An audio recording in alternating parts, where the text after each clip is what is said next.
迎收睇19 Talk，一個為大家提供健康科普資訊嘅頻道。今次我哋講一講禁欲同定期發洩，例如行房或自己嚟，對健康嘅影響，到底邊個更好？喺香港，男士健康話題可能有啲敏感，但隨着健康意識上升，越嚟越多人想了解生活習慣點樣影響身心。呢個問題好有趣，涉及生理同心理健康，我哋會用科學角度解答，幫你搞清楚。一齊嚟探討，提供專業資訊同實用建議。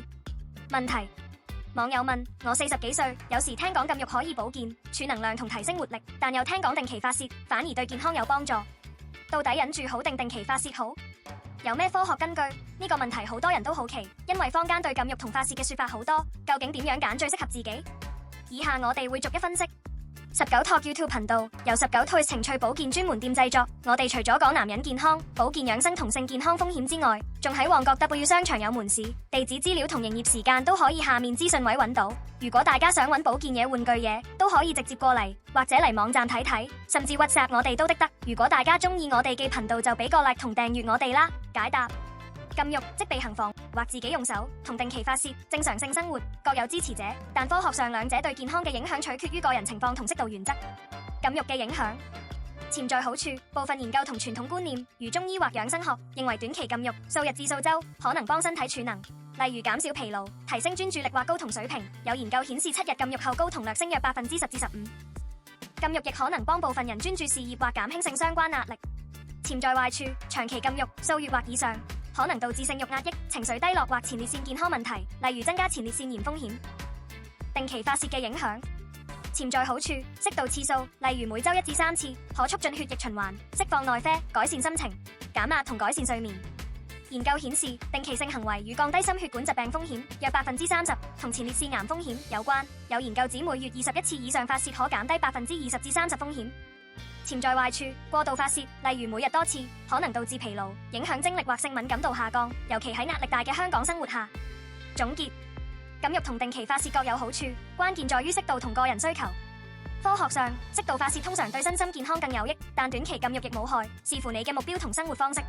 補充：喺香港，35歲左右嘅男士多數面對高壓生活，例如 OT 文化、臭變壓力或供樓負擔，呢啲壓力可能影響欲望同健康。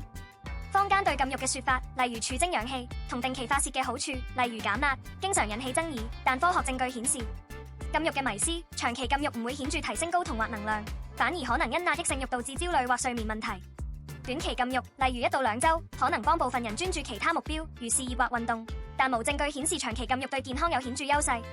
定期發洩嘅益處，研究顯示，適度性行為或自慰可降低壓力荷爾蒙、皮質醇，改善心情同親密關係。喺香港，壓力大嘅生活下，適度發洩，例如同太太嘅親密時間，有助放鬆同增進感情。個人差異，有啲人覺得禁欲幫佢更專注，有啲人覺得定期發洩令佢更放鬆。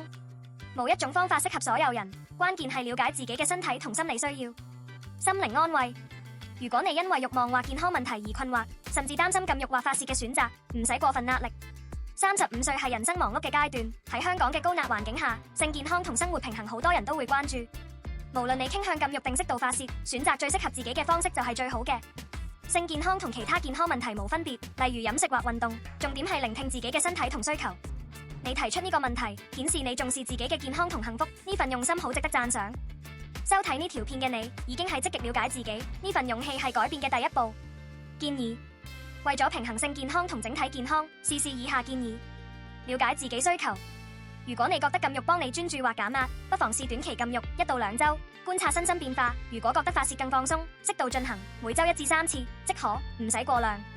改善生活習慣，每週150分鐘運動，如跑步、游水，增強血液循環同睾酮水平。均衡飲食，多食海鮮、堅果。7至8小時睡眠同減壓，如行山或冥想，有助提升性欲同精力。同另一半溝通。如果已婚，同太太分享你嘅感受同目標，例如是禁欲或增加親密時間，一齊計劃2人世界，如一齊食晚飯或散步，增進感情同親密感。諮詢專業人士，如果性欲下降或健康問題持續，揾泌尿科醫生或性健康專家，如香港家庭計劃指導會，檢查費用約500至2000蚊，檢查荷爾蒙或前列腺健康。保持適度，無論禁欲定發洩，過度都可能有反效果。喺香港快節奏生活，平衡係關鍵，聆聽身體信號，調整至最適合嘅頻率。總結：禁欲同定期發洩各有好處，短期禁欲可能幫助專注，適度發洩對身心健康更有益，關鍵係揾到適合自己嘅平衡。以上內容純粹參考，建議有任何擔心，務必揾醫生尋求專業意見。感謝收睇19 Talk。如果有其他健康或關係問題，歡迎留言或私信我哋。下期見。